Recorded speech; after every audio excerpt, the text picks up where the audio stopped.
Yeah. Yeah, that's also true.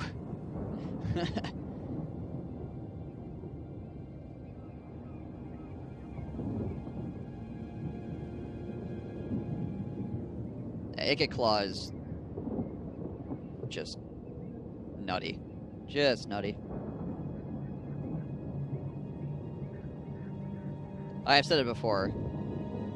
This isn't meant to be like a total bash on people or anything like that, because I can understand why people don't like playing the Skaven, because it's a pretty different style, at least in the early game. But Icket Claw is definitely the faction that people that are bad at playing Skaven can play to be Skaven, because it just gives you everything. It's like, here. It just takes away the Skaven late game entirely. Is like, here, have all the good units, go kill things. Like, all right, sweet. Skaven are awesome. I like Skaven a lot too, but there are certain people that just absolutely cannot play Skaven just because it's so difficult to, like, because the style is so departed from the other factions. And again, I'm not trying to like diss people or anything like that. So if people don't like Skaven, that's fine. You don't have to. I'm trash to Total War, so I need Icket Claw to get you this game and shit. Yeah, that's fine. I'm actually glad that they created Icket Claw, because the Skaven are awesome. Are an awesome faction, and like I said, it was kind of like a barrier to entry on the faction. Like, if you weren't good at Skaven, you basically didn't get to play the rest of them and actually find out why they're cool. Because you're just like stuck at the beginning of the game going, "Those units suck." Yeah. Yeah. I wish they didn't nerf Tretch so hard. Why the fuck did they do that? I'm so mad.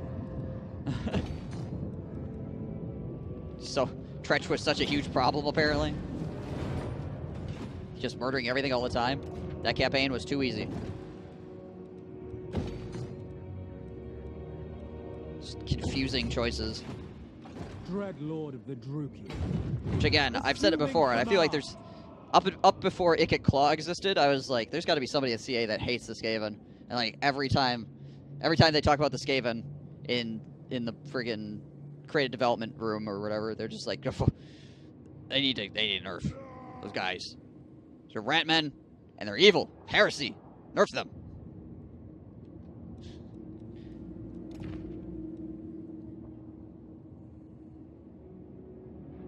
Yeah, right. You can get that bonus by confederating and getting him as a lord. Their only other faction bonus is +4 leadership when breaking a treaty. Right. Ooh, and they get started in a spot where they get screwed by food, pretty much permanently, and you pretty much have to deal with the high elves immediately, like, because the second the high elves see you, they're like, "Go kill those rat men." It's like, this spot is not like an easy start either. Oh, and the shades. Yes, those two. Yes. Yes. So it's just like, Ratmen were too fun. And then they release Icket Claw and are just like, yes, it's a faction that gets late game units in the first like 20 turns. And has the money to support it. And everybody around them is easily killed. Meanwhile, Tretch is like, why? Why? Also nukes. Noble born. Had a major 10 slotted cat, right? We have a deal. Who did Tretch piss off at CA?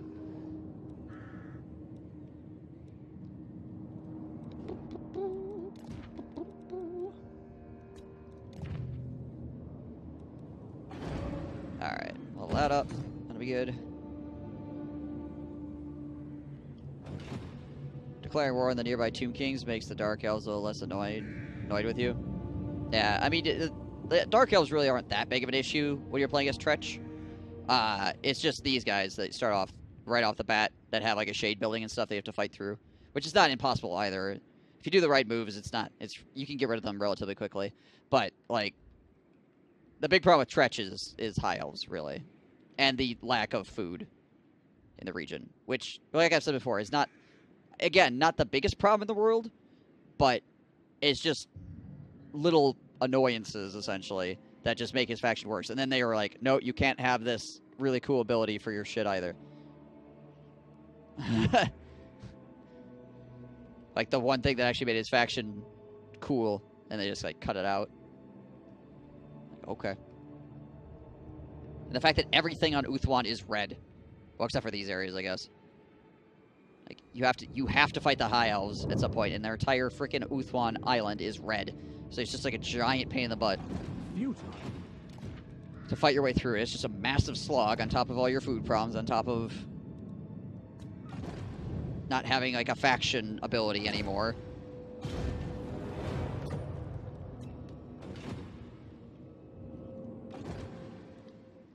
I am Morathi. Oh shit, yeah, we can get down here. Guide us, Cain. Let's take Lothern, boys. Give it back. For the Witch King. Stupid High Elves. Secret is someone see loved Ikit so much they were super salty when they didn't get in originally and took his anger out on other Skaven that did, especially Tretch. That makes sense.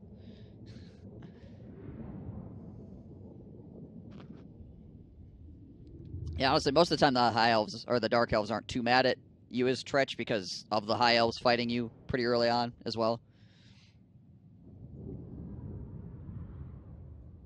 The Spooge cannons. That's why you bought the game, to be honest. Nice.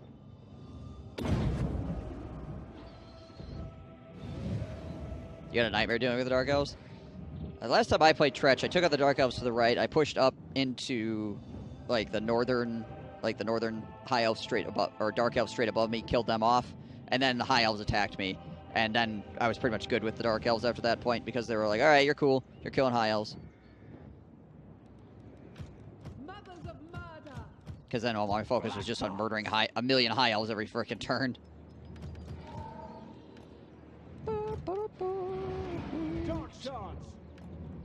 Freaking cheater city here. We just push up on the... Just push your way up on the left-hand side here where there's no towers. Throw on radioactive spooge halfway across the map. I was like, alright, I'll buy this. Just a spooge cannon 3K. True. True. Black gods. 0 out of 10. No spooge. Ow. And then literally the next week, Steam sale, everything was mad cheap.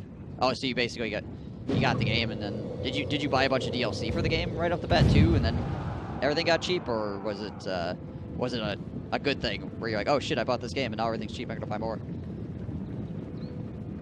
It's one freaking tower. Ow. Ah. Alright. Let's breath attack these dudes.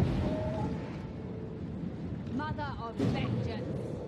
And we'll drop that there. Attack that.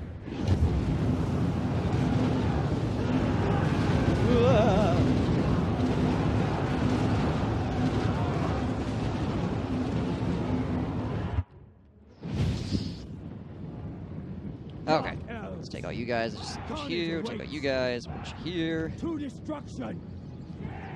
And then we'll just take... Actually, you know what? We're gonna send Morathi and a dragon back here to deal with these frickin' artillery. And we'll take this dragon and just dump it on top of these guys, I guess. Oops. Battle ready. Wait, The merciless host. Druki forward. No, I actually didn't put you guys on the key. Rip. Okay. Oh, no wonder they didn't do what I was telling them to do. Haha. That explains things. Morathi. Alright, let's hit this shit up. Dark shards. Dark elves. Light these boys up. Dark shards.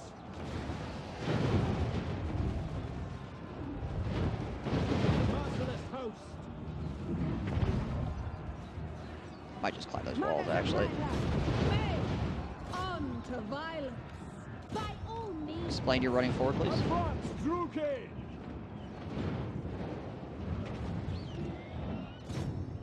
Alright, there we go. Morathi. We'll just hit that with that, I guess. That shit. Oh, okay. Just hit me with a freaking hammer. Fair enough. It's like literally $85 for everything except those 3 factions. Yeah. Yeah, it's one of those things where it's like, I know people complain about the cost sometimes, and yeah, it is very expensive to get into at the moment. But if you find a sale, like my gosh, like that, oftentimes will solve all your problems when it comes to getting into the game easily. And thankfully, sales happen very often. It's not just like it's not a rare thing for a sale to turn up.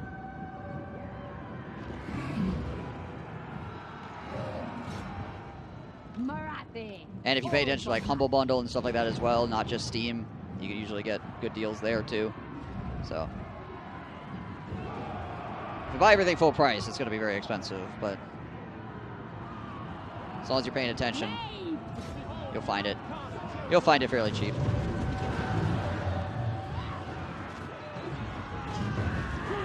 I mean, fairly cheap for how much freaking content it is. $85 is still a lot for a video game, but, you know, like, there's thousands of hours worth of content here, so.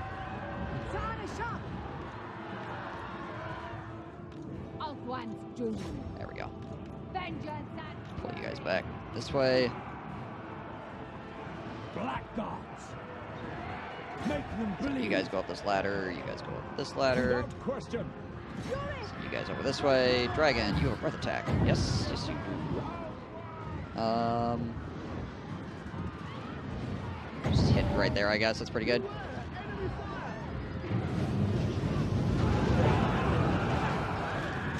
I feel like that was fairly effective. Lots of people exploded. That's what I like to see. I told the dragon to move up too. Apparently not. Indeed, I move. Alright, I'm going to try to get these sword masters to Holith around Marathi, and I'm going to drop the... Ow! That one hurt. Very well. My dragon's fine, though. Ouch. Screw you too, man. Merciless warriors. Blew up his own wall section just to ruin my day. I brought Medieval 2 Chaos, and the Scarstick DLC brought Medieval 2 for the Third Age mod. Let me explore the rings. How is that mod now? I haven't seen anything from it in a really long time. Is it still good? Hand sorcerers. Hail my vengeance. Black Dogs. I wish you could still drop vortexes directly on top of your own head. Makes me sad you can't. Unless it's obviously like the Sword of Cain vortex.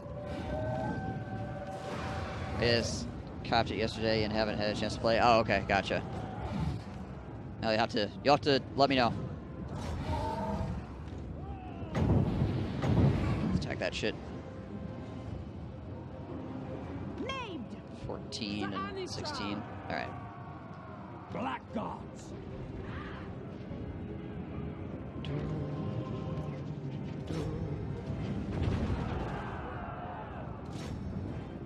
Enemy's morale should be collapsing here fairly shortly.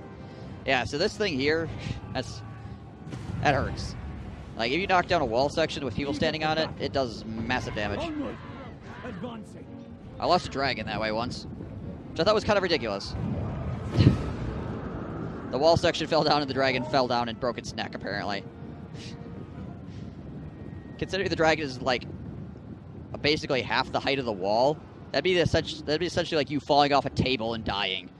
Which I suppose is possible, but still pretty silly. Just freaking fell right on his neck, I guess.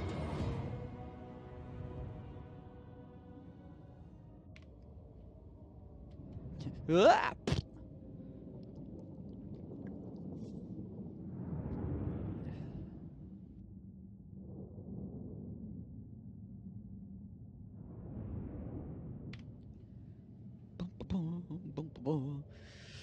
Alright, so we got Lothern back, so that's good. Oh wow, 183 kills, nice. He was going to town. Really rip it up. 100 kills on this guy. Oh, jeez. I am victorious. What a hero. Absolute god. Take everything, leave nothing. 10 grand. We'll just occupy it. We want to keep it at whatever level it's at. We don't want to de-level this city any more than we have to. Cease your It's gonna take a while to rebuild it provocations. back up anyway, so.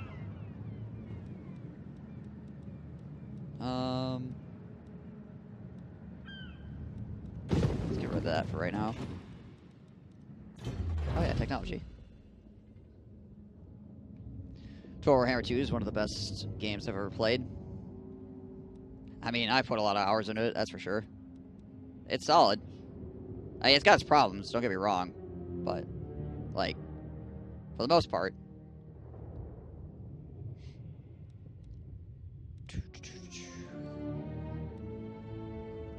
Yeah, I'll get Masters of Murder. Right, yeah. Obviously those games you'd like for different reasons than you'd like Warhammer. Sheesh.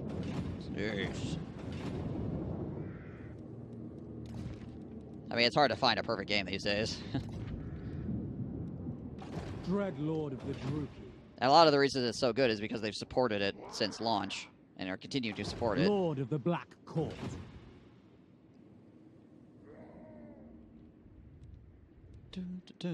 Mother of the Druki.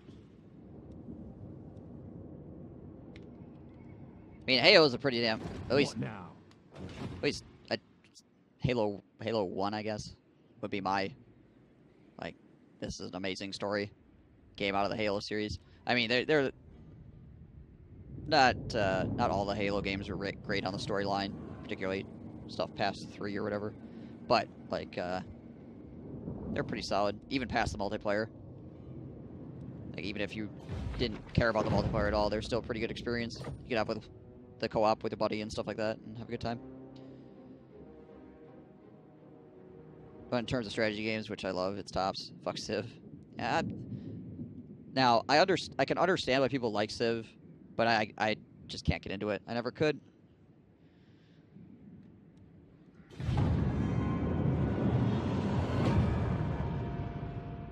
I see a little bit more, I feel like.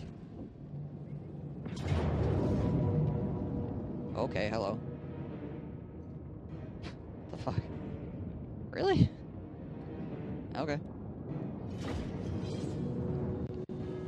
C had a great story and a great multiplayer. It's a shame Xbox Live wasn't a thing when C came out, because it would have been legendary. Yeah. Reach was the last good Halo. I probably agree with that. I'm actually kind of excited for the PC versions to come out of that shit.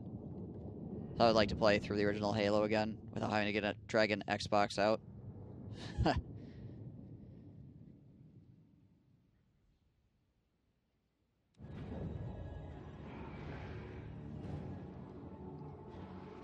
Yeah, Reach was pretty solid. Battle ready. Halo 4's double dick button off front. Halo 4 suffered from one of the problems was that you like had to know so much extra information about Halo to even like enjoy the story. It's like, how many different encyclopedias did I have to read to actually know what the fuck is going on right now? It's like I've played literally every Halo game and I have no clue what is happening. That's not a good way to present your media. The merciless host. Eager for battle. The info dump with a hologram chick, right? You're just like, okay.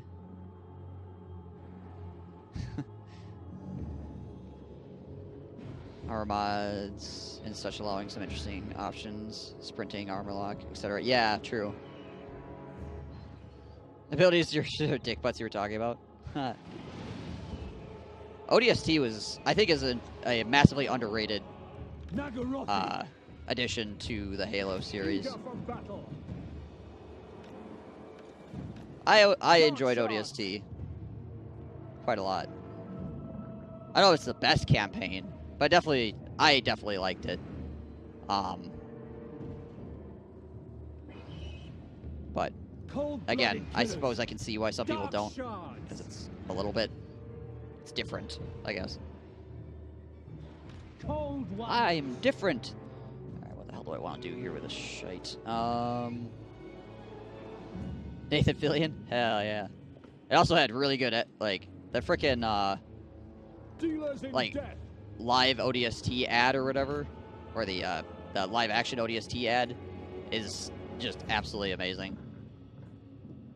We are ready. Like, I go back and watch that ad, like, We are ready. every once in a while. And just every time I'm just like, this has such a great feel to it. I mean, it's no secret that Reach killed competitive Halo. Yeah, I guess I don't really pay much attention to competitive Halo, so Warriors. like, I never played Halo for the multiplayer, Witch elves. which is probably some form of heresy. Nagarothi. Let's put the Witch Elves back here. Nagarothi. Actually, put you guys out on the sides. Yeah, that'll work. Okay. People were ready to let go, then Halo 4 came out, and it was even worse for competitive players. And from there, Halo never again reached its old heights. Power of the verse keep me from approving of Nathan Fillion. Cold ones. Alright. Guards. Let's put you guys. Actually, we'll put you guys down here. The Put you merciless guys up host. over on this side, I guess. Dealers in death. Tyrion doesn't have like a flying mount or anything, does he? No. Oh. No, he's mounted. All right. He's gonna be a hassle to deal with, but otherwise, I think we'll be all right. I mean, outside of that man, we should be pretty decent. The Phoenix is gonna be a little problem too. I mean, freaking annoying to deal with, but that's Phoenix's for you. We are ready. Okay.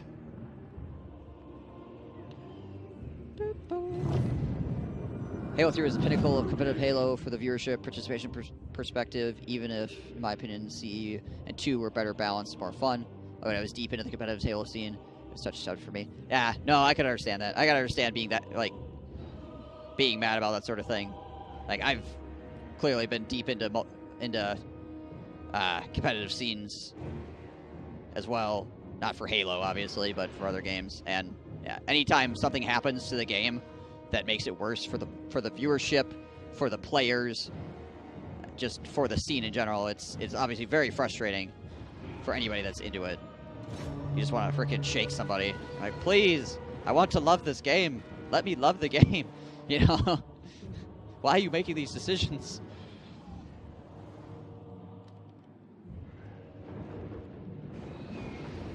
Black Guards. I love getting the Hayabusa armor in Halo 3. That was fun. Yeah, I played a lot of Overwatch when it first came out, and I enjoyed the hell out of it. But I don't like the last time I played Overwatch. I just did not have a good time. I did not have any fun, like at all. Dark shards.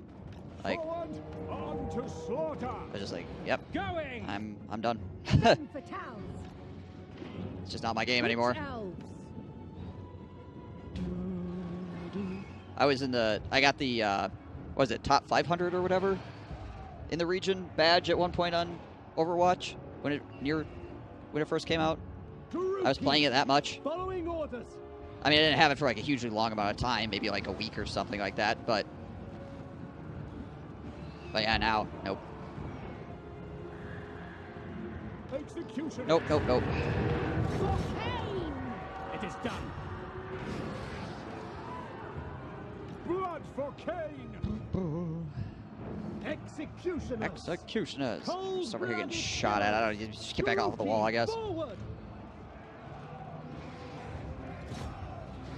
Oh, Tyrion's getting... Actually, you know what? Let's focus down Tyrion. Like, he's pretty much the only threat, so let's just shoot him in the face, shall we? Seems like a good plan. Let's blow up these Witch Elves to nuke these guys. Let's let them off the wall here. Oh, archers. Get back. What are you guys climbing the wall back up there for? Just get everybody off the wall, and then we can engage with the Hydra as well. Let's put you guys back over here. Also, we have Cap we can engage with, too, which would be nice. I think we could probably just swing this stuff this way, too. I don't think we need... Send some more Executioners this way, too. And the extra Cap. That'll work. Alright. Go on that.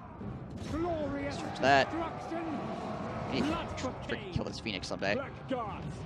Put you guys off over here. I suppose those... Yeah, okay, that's my black card still coming up. In the last 3.5 years, there has been maybe 3 to 4 good months enjoyable meta. The rest has been absolute dog shit. Mercy meta, goats, double shield, Reaper garbage. Tyrion already dead. Yep. Lol. Yeah, I don't think there's anything that's really going to climb the walls over here. Honestly, I think this whole side is completely safe. All right, let's pull the cav back so we can re-engage. Slaughter them! Cold ones! Black gods! Murder Bring you guys up awaits. here. Massacre Shoot them! there. Onward! Oh, hi. End them! Yeah, that's fine. We'll deal with that. Guys up there. Let's back you guys up to here. Executioners! Executioners are coming over. I mean, he's going to run out of ammo here with the sisters fairly shortly, and then they're going to have to run up and get shot too, so it's all good. Oh, hi there. You wanna just F off? Forward! Lado? Cold All right, one! recharge these guys in there. Okay, good. The Phoenix actually died. Wow. Amazing. I didn't have to kill it twice. That's rare. That's like the 5th time that's happened this entire campaign. Alright. So yeah, I don't know exactly why the computer was given such an advantage in this fight, but you know, whatever. I don't feel like at any point it looked like I had even a remote chance of losing. This was not close.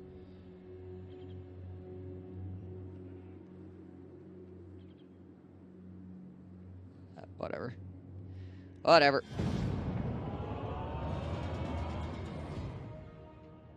Yeah. Hopefully, though, with the PC version of Halo and the ability to have access to Halo 2 and 3, again, maybe that'll revitalize the scene a little bit for Halo.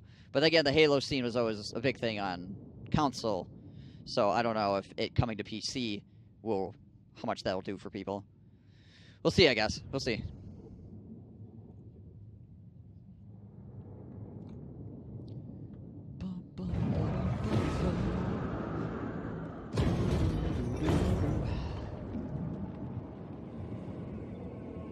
Yeah, get out of here, Damien.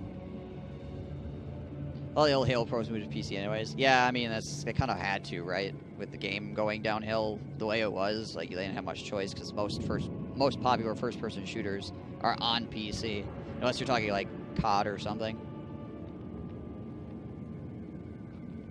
The COD scene is always much larger on console than it is on PC.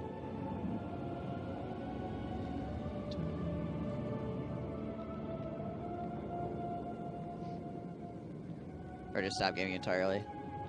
That's the trouble too, is that during that time period, like, esports were popular in circles, but the prize pools and stuff were not as crazy as nowadays, obviously. Or the team support, or the contracts, all that stuff was a lot less lucrative and supportive of the actual players. So, yeah, if your scene starts disappearing, you have, like, no fallback.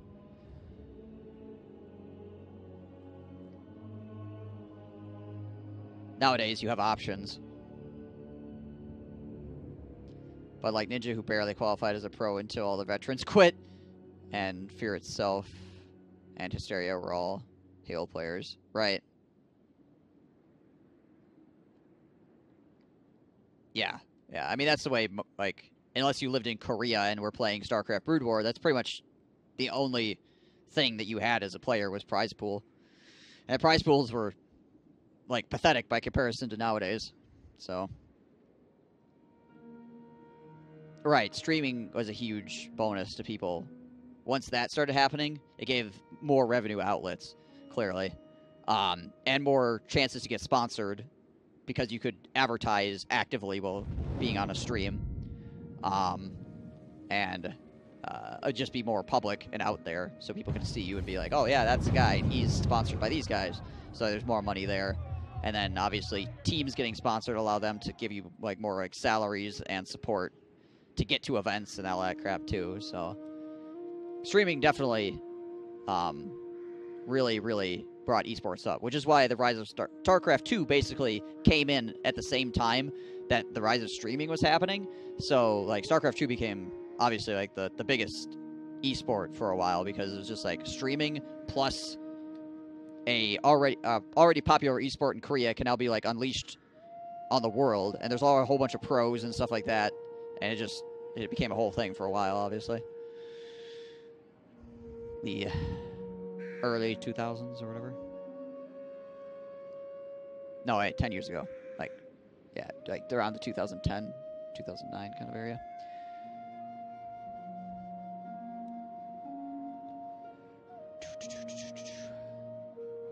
early 2000s was StarCraft Brood War, which still was not something, which is still only popular in really tiny circles outside of Korea. Let's see, that's a pretty good helmet. Was it? Growth 20 all provinces. That's pretty good too, though. Considering I'm capturing lots of settlements right now, having that growth 20 is be really, really strong. The 480p MLG streams, hell yeah. Remember when MLG was like the tits? Like nowadays, like MLG is only mentioned in like a meme capacity where people are like MLG Pro, but like, I'm sure there's a bunch of people that don't even know what the frick MLG is at this point. Like MLG was the thing for so long.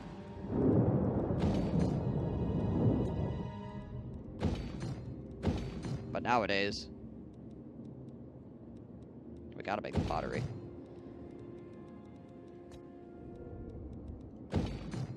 Alright, got that going on. Ante, walls, importante. Get that wine going. Alright, cool. Yeah, it did. It did. MLG was, I mean, I guess I can't say I didn't like work with the organization closely, so I can't really say it was like a great organization or something like that. But it definitely was a positive force for esports. Whether or not it was like the best group of people to work with or best tournament organizers or not, they brought it to the masses in a real way. People get excited to watch an MLG tournament, you know. I know I did. Get all set up in the living room with a big screen TV and be like, hell yeah, we're gonna watch some freaking StarCraft 2, baby. Let's go. Yeah. For Halo and COD, I don't know if the industry would grow as fast as it did. Yeah, well, Halo and COD obviously kind of laid the groundwork for that stuff, because like a lot of the extra infrastructure was there, just in a smaller sense. And then when it exploded, they were just able to expand upon the ideas. They didn't have to like make something completely new.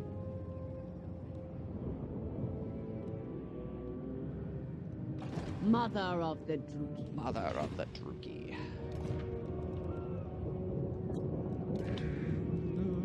Unwise. Misguided. Alright. Because, yeah, obviously when StarCraft 2 first started getting big as well, like, it was playing second fiddle to the Halo tournaments and stuff like that.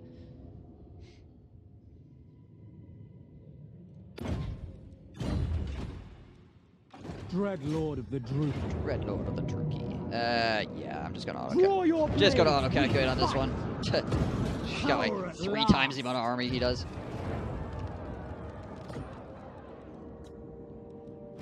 Destructive, this one. Slaughterlord. Useful. You, Hate more impassioned. What now? What now? What? Lord of the Black Court. Let's head this way. See if we can't get the Monument of the Moon taken here.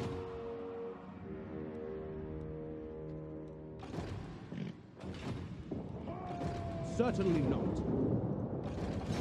In a lot of cases, though, Blizzard didn't always do StarCraft a lot of favors. Like, I don't feel like they really supported it properly for such a long time. Like, it's pretty much third party that supported the whole esports scene for a really, really long time before Blizzard actually started, like, getting their fingers in it. They're like, oh, wait, there's money here, and then they got involved. And then, like, patching. Like, there's some really bad patching. Like, I played StarCraft 2 on a semi-pro level. So, like, the patching and stuff just was... It took a year to fix things sometimes. Like, things that were big problems in the game, it took them a year to address them. And it's just like, why? To the vengeful You're making it boring for the viewers. You're making it boring for the players because there's these issues that are just not getting... I can understand, like, not, like, knee-jerk patching things. That's fine. I get it. But taking a year to fix a problem that is blatant and obvious, it's like, my gosh. Revenge awaits. Observe. It hurt things so badly. Observe glory. Alright. I watch from the shadows. By that. Did it StarCraft 2, did it Overwatch. Their balance team is horrendous too. Overwatch is the same way, man. Overwatch League lost 1/3 of its viewers because the goats meta. Yeah, you gotta keep it interesting for the viewers. You can't stagnate a meta, and if the meta is not interesting, you need to shake it up. If it's bad or uninteresting, you need to do something about it. It's obviously like with Dota, you'll have like these crazy features added sometimes where it's like last year being like, was it last year? I think it was last year. Like they all added entire talent trees to the game, which is just crazy for balancing and stuff like that. It's like a whole nother layer of balancing they have to do, but they're like, we're going to keep this game interesting and we're going to keep on top of it. Talent trees. Boom. You know, we'll fix it later. Great for the game. Made everybody interested. Changed so many things about the game. You know, shit like that. Good thing CA has no such problem. They just don't fix. CA patches. Well, at least they start doing some hot fixes. Like for a long time, CA only patched when they released a big thing, which had to do somewhat with the way that they develop their games as well. So I'm not exactly sure how they're doing it now, but the way that they had their builds when they were like making the next version or whatever made it very difficult for them to like patch something in to like an older build and then have it like be involved in the new build. So they kind of just they'd only do it whenever they did that big changeover. But they've done some hot fixes now, which is nice. So I'd like to see more of that going forward, obviously. But yeah, I agree. They don't patch very often. Unless it's a huge problem, obviously. What do I think of TI9? I thought it was good. I don't think it was one of the best TIs ever, but it definitely was an enjoyable experience to watch. Lord of Nagaroth. Some pretty hype things going on. Some pretty crazy things going on. I liked it. I think last year was more hype. I think 2018 and 2015 were really, really good years for Dota. Like, hype-wise. And then, obviously, the earliest Dota tournaments, like the earliest TIs, were obviously very hyped because there was everybody getting into it or whatever. Gotta talk about the fucking crowd, man. Chinese crowds are crazy. USA Chant 2015, hell yeah. Chinese crowds are crazy. Like, they cheer, and they cheer very aggressively, but they also do this thing where they're like, wah, dead. Wah, dead. And they also don't really cheer for foreign teams.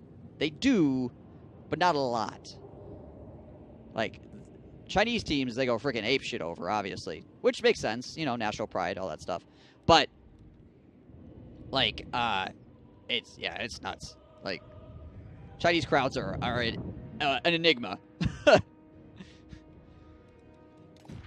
Like, I feel most European and like American crowds, South American crowds, like we just get excited about Dota happening. Like, we'll cheer for our boys, right? But if Dota's happening, we'll get hype. So it seems like China will like go out of their way to like not cheer for the other team.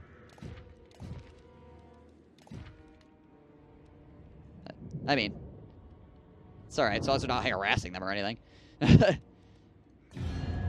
But yeah, it's the levels of like super hype that the crowds were kicking out and then like not was just weird. It felt so strange.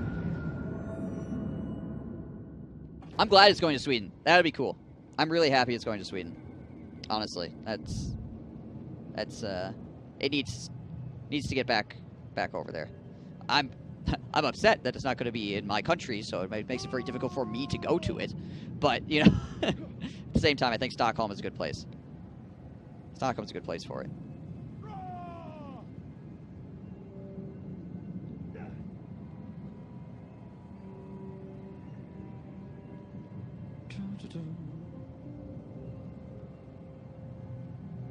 Yeah, TNC got kind of a shit under the stick.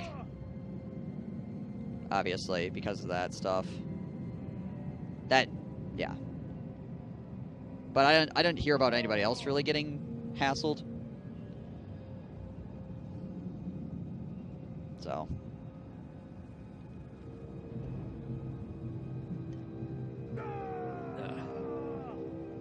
I feel like China was probably angrier at their own teams than they were at foreign teams by the end of the tournament, obviously.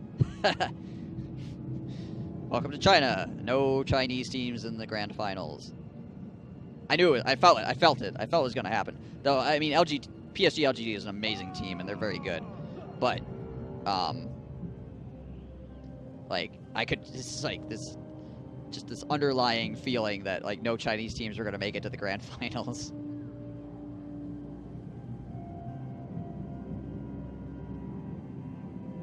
Yeah, exactly. They're rough on their own teams, which is unfortunate as well, though. But it's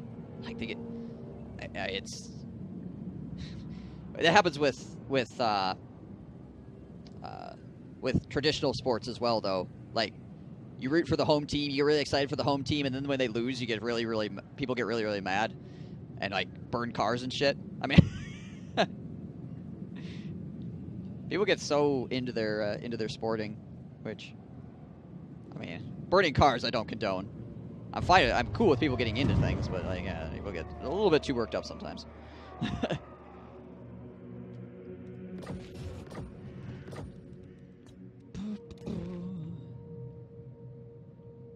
Hey, you're visiting each for that liquid game one. Yeah. Freaking EG, man.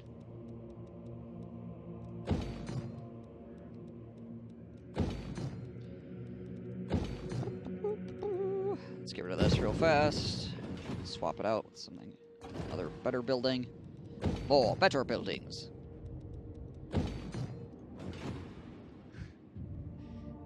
Dude, we burn cars when we win, we burn cars when we lose, we just fucking burn cars. You're not wrong, Thug. You're not wrong.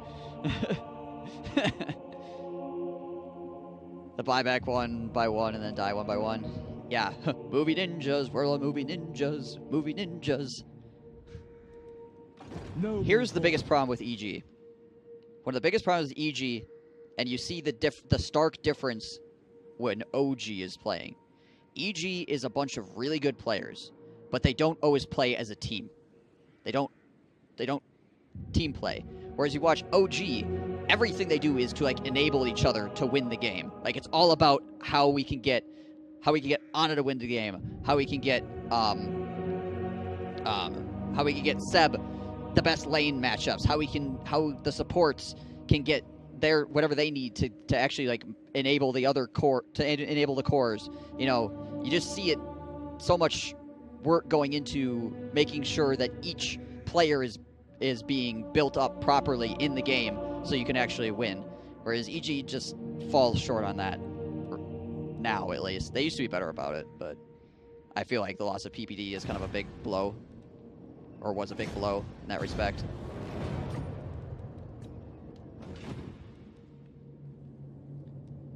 I should have bet some money. I knew OG would win, but I played pussy and got no money at all. My upper bracket is just about perfect, honestly. Like, in the fantasy thing, my upper bracket is, like, freaking amazing. Like, I pretty much got that. My lower bracket's a little bit messed up, but my upper bracket is fucking great. Hero not move. Which hero did not move? This guy. Oh yeah, we need to harass this army again. But yeah, We are besieged. I was feeling OG. I knew Secret was gonna get their ass kicked because Secret always chokes in the international. I'm like about halfway or 3/4 of the way through. Secret's gonna get knocked out because they can never make it to the finals. No matter how good they look. They always look fantastic at the group stages. Like, man, these guys are freaking balling out of control. And then they get to the main stage and they just, like, look decent, look worse, die.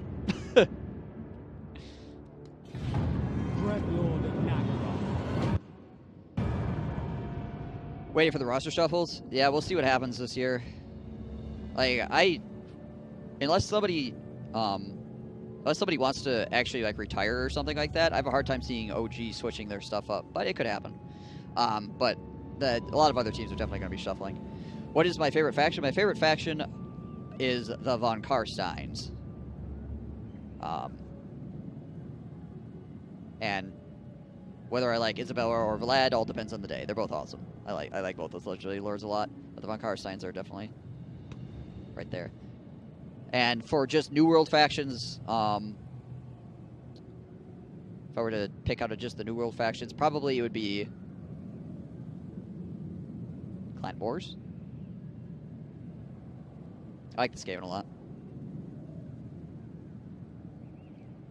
Correct movements always got gobos. I do actually like Skarsnik a lot.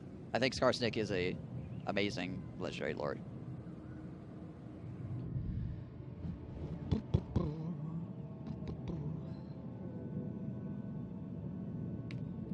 He just has gobos to control, so he doesn't always fight as well as some other factions. But he does make the goblins actually playable. He's that good. He's that good of a legendary lord. He actually makes the goblins like usable.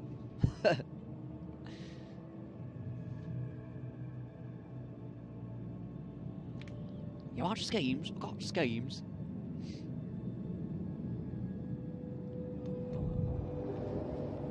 Here comes chaos.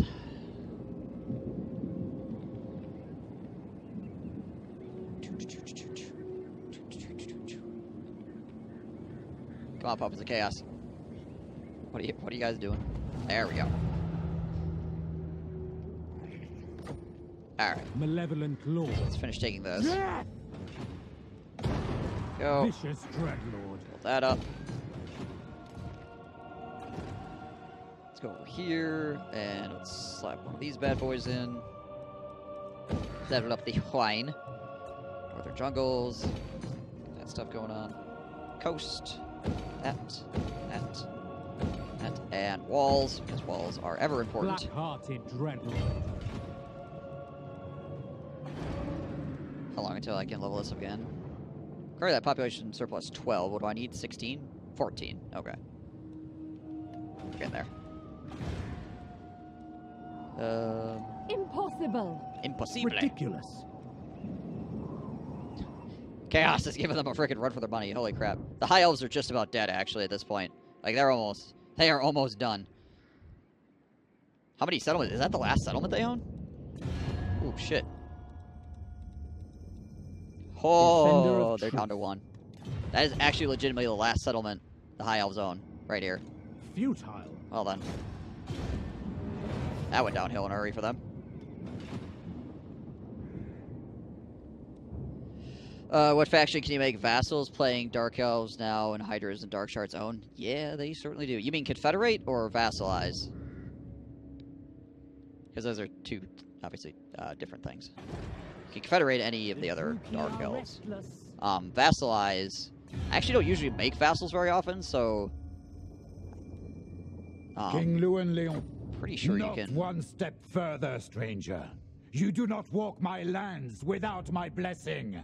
Oh, which okay. you don't have. Jeez, Leon, calm down.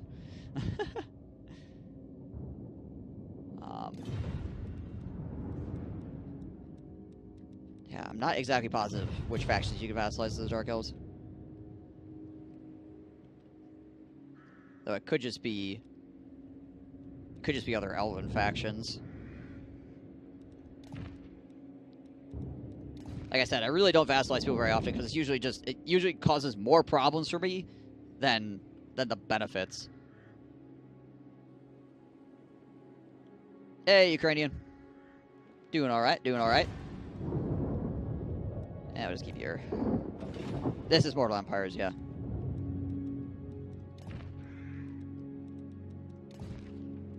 Okie doke. Looks like the turn, I think.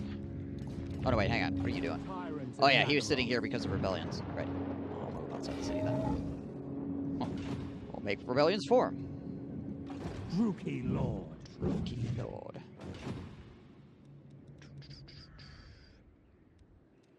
Alright, so this area's looking pretty good. Unfortunately, we lost the floating pyramid to those fellows, but we might get it back because potentially what will happen is they'll leave, and then the Chaos Corruption will cause a rebellion, and then the rebellion will burn the city to the ground, and then I can grab it.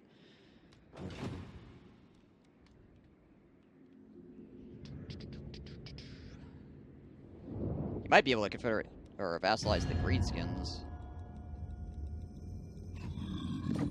You've come for Grimgor's mercy. Oh, maybe not.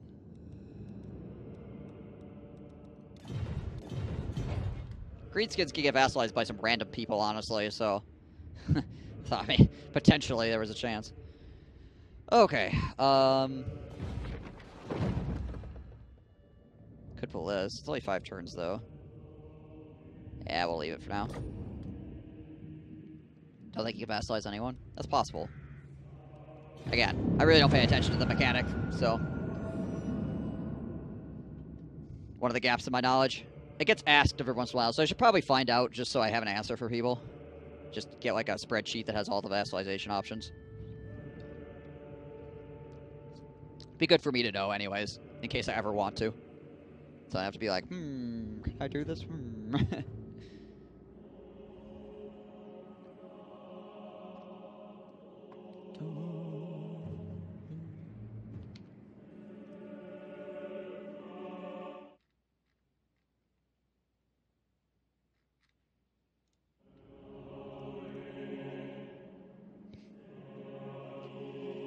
Alright, well, we own most of Uthwan, and if we get a confederation with the Harganethian elves, then that will get us the rest of Uthwan. We just need to go up north and just capture those final northern settlements.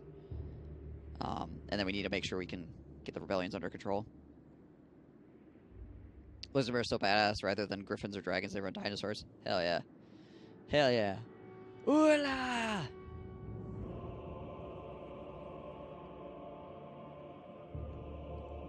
I'll tell you right now, my favorite unit in this game is the Steam Tank, but pretty much that is followed up by anything that has to do with skinks. Any skink unit is like my second favorite out of all the units in the game.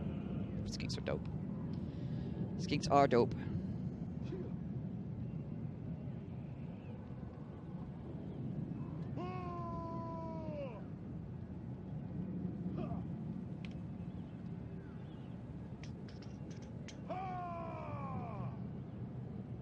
Abominations? Abominations are cool. And underrated. Cool and underrated. Yeah, get him, Chaos, get him! They left toward Ranil, though. It's legitimately the last High Elf city, and they just left it. Well then. That's, only 3,000 for that? Ugh, gross.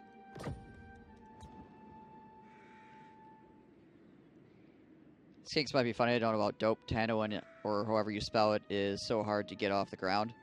I didn't really have any problem when I played him last time, but I mean, I guess potentially you could have issues. You're kind of in a shitty place. You're like in the middle of everybody, so there's a lot of opportunity for things to go wrong while you're playing Tanoan.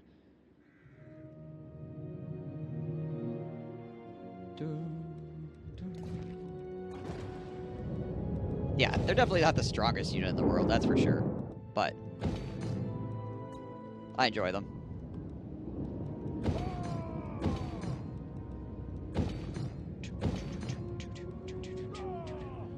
Alright. Indeed. Oola, skinks! When I was playing as Tanoan, I was able to use skink skirmishers all the way into the late game. So, you know.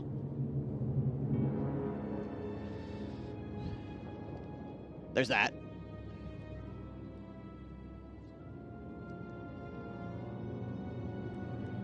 Kill Skaven first, get rolled by unlimited vampires. Don't kill Skaven and get pulled into the war with literally everything. Yeah, I think I cleared out the Skaven to the north, I cleared out the vampires, then I cleared out the Skaven, and then I cleared out the rest of the jungle to my left, and then I pushed north. I think that's the way that went? Yeah.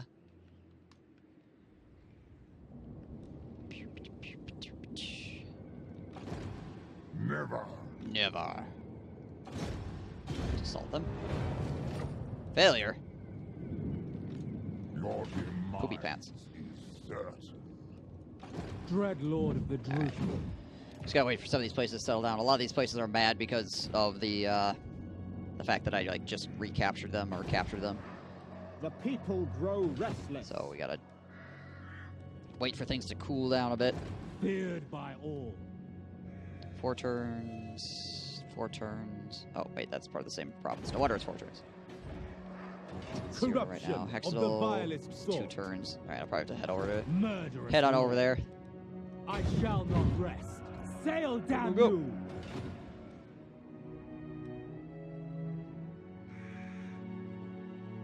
I tried to summer road only to get massacred by the stupid giant gun monster that the vampire counts had on like turn 15. Oh, you mean the Necrofex Colossus? Yeah, the vampire ghosts are a pain in the ass to deal with, Misguided. to be sure. Unwise.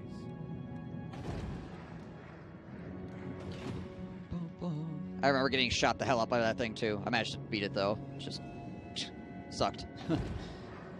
Madness fills the air. And it's dumb strong against everything. It's worse than melee, but it's still decent in melee. Lord of the Black Court. Such slaughter awaits. Black-hearted you? dreadlord. Okay. Yeah, that's true. Pretty useful. Okay. I think that's all I could do this turn. Really? Realistically?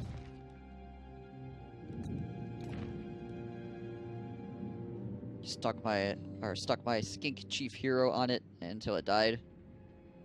When I had it bogged down. I forget how I killed it. I might have done the same thing, honestly.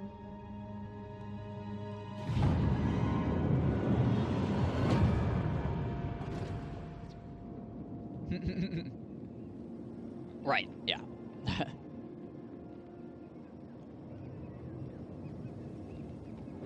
Tanoin's pretty good against the rest of the Vampire count, or Vampire Coast army, because birds are pretty darn decent against their hordes of zombies. And he himself is a pretty decent fighter.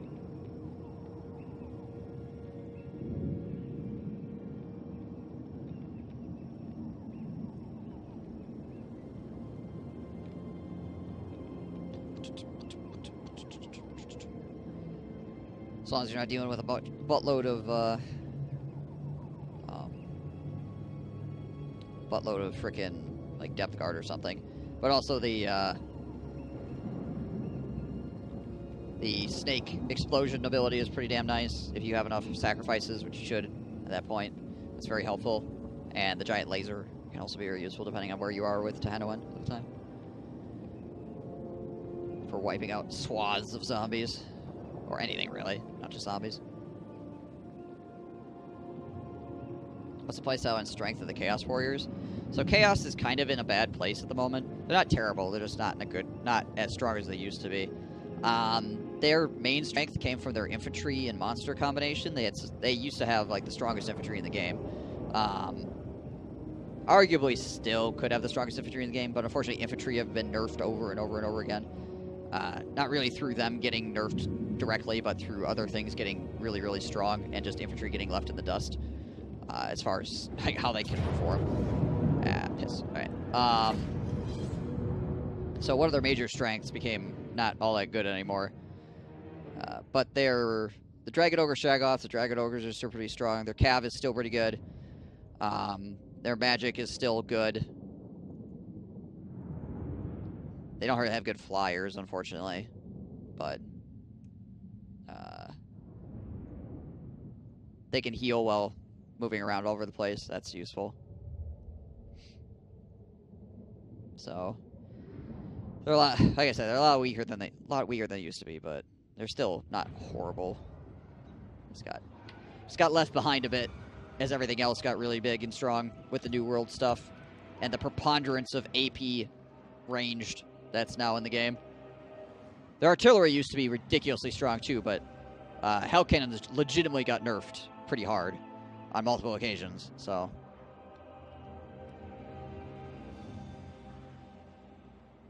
Which patch nerfed the infantry? I mean, it wasn't, like I said, it wasn't a patch that like nerfed straight up nerfed the infantry. It wasn't like Chaos Warriors get weaker armor or something like that. It was more that everything else around them got stronger and they got left in the dust. Better enemy infantry that were on par or better than them came into play, and then on top of that, armor-piercing missiles didn't really used to exist like at all outside of handguns in Warhammer 1. there's pretty much nothing that did AP ranged. But in Warhammer 2, there's like a million things that do AP ranged. Like 100,000 different things that can pierce armor. And when you have a very slow, heavily armored melee unit, you get shredded before you can even get to the freaking fight. So, like, your infantry is not very good if they can't make it there. Or if they do make it there, they're like half health already. Like, pretty much you only had to worry about enemy artillery before. Or dodging handguns, which had to have line of sight. But now you gotta do all kinds of crazy gyrations to try to close on people without getting your freaking ass blown up. Yeah, armor-piercing range is like the most overpowered thing in the game, and there's a lot more of it now than there used to be. Corsairs. Like, obviously, the Skaven have it, the Dark Elves have it, the High Elves have it. The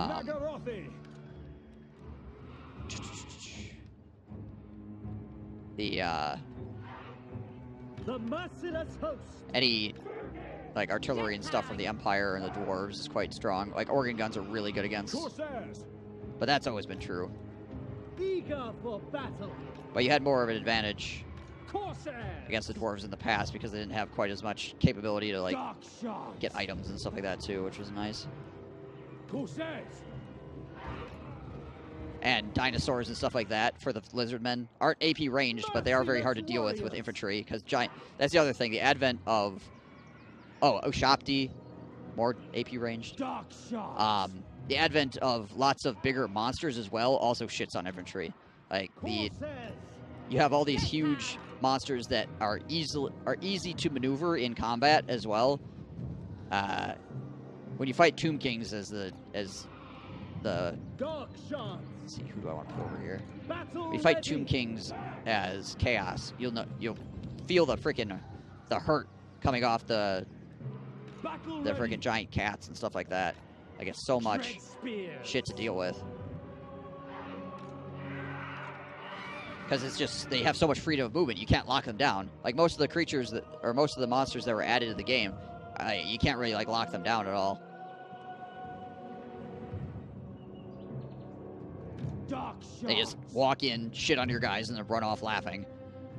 Dealers in death.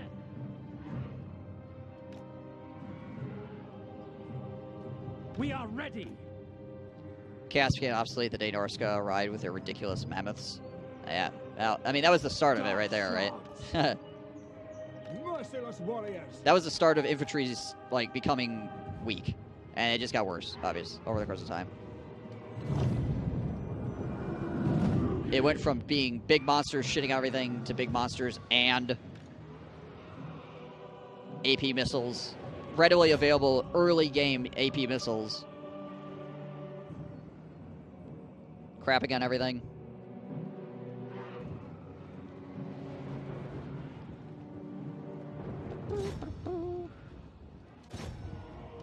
Obviously, the massive amount of artillery added from, like, the Skaven and stuff like that, too. Like, try to run into a freaking Skaven army as Chaos is so brutal. Because that freaking artillery will just ruin you before you can get close. Whereas before, you could basically just run at people for the most part. And be alright. Because you had so much heavy armor that the range wasn't that big of a deal. Heavy armor and really good shields. That range wasn't going to completely destroy your face.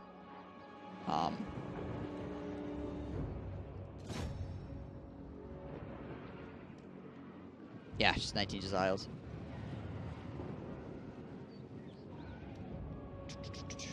Eager for Ow. battle. Going. Jeebus. Carnage awaits. And you could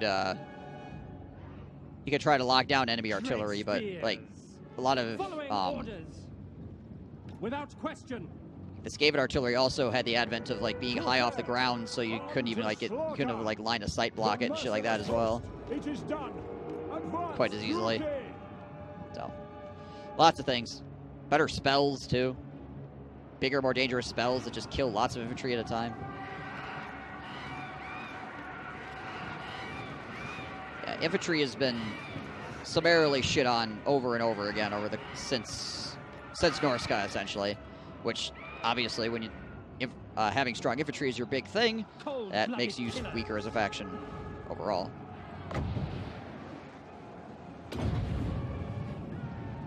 Obviously, it's not Chaos's only thing, but it definitely is a big thing for them. So.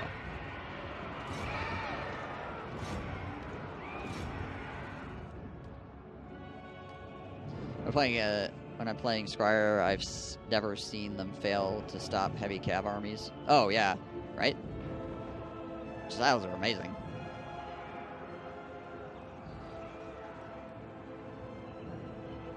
Taruki! Battle calls! Some arrows into this shit too, please. Kill everything! There. Dark shots! Shots in there. Might need to swing some of these guys over. Onwards to Okay, let's take these spear boys. Carnage awaits. Put these spear boys back here. Take you guys. Spread you guys across the top of the wall. We'll send these guys to the right.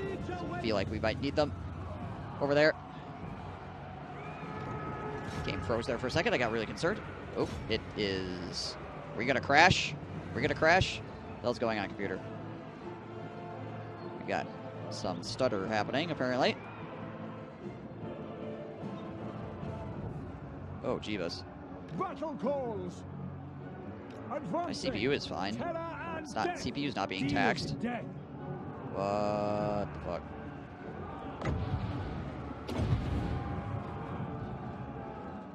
Okay. Interesting. I don't know where this hitching is coming from.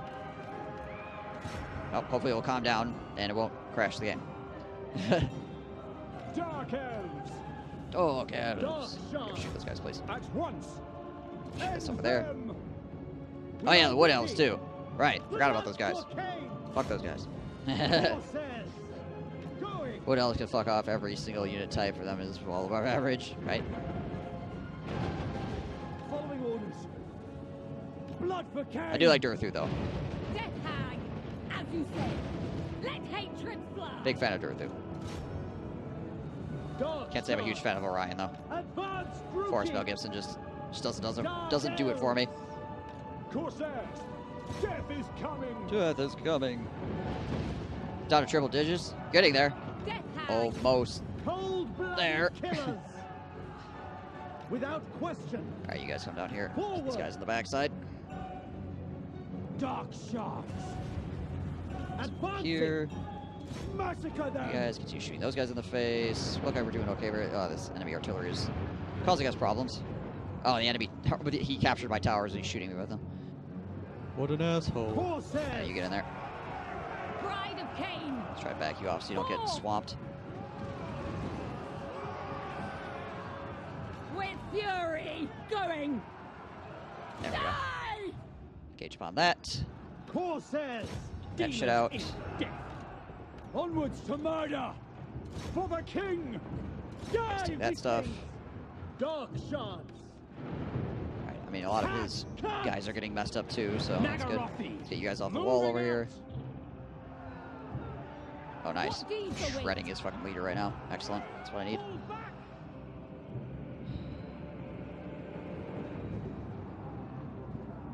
Yeah, the campaign mechanics are bad. Dark shots. Agreed. Terror and death. Druki. Corsairs. Taruki, forward. What race has the best range units? To destruction. They could be a toss-up between the Wood Elves, the Tark Elves, and the Dark shots. Corsairs. On to the High Elves. Like, the High Elves definitely didn't used to, because they lack the AP missile thing, but now because they have AP missiles, like, honestly, Sisters of Avalorn are ridiculous. Probably better than everything. If you insist, Cain demands it. Cold-blooded But killers. the Wood Elves have more AP missiles, more mobile AP missiles, so they have that going for them. The Dark Elves have the ability to get AP missiles very early, which makes them pretty good. Plus, they have shields Dark shots. on theirs, which is pretty damn dope.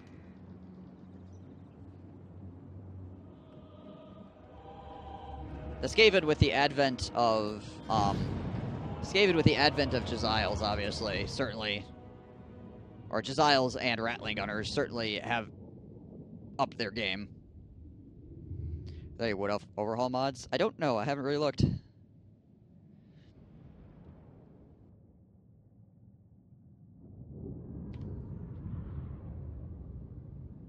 Like before, the Skaven definitely were not the best ranged, but now with those 2 units they added, they're pretty hard to deal with.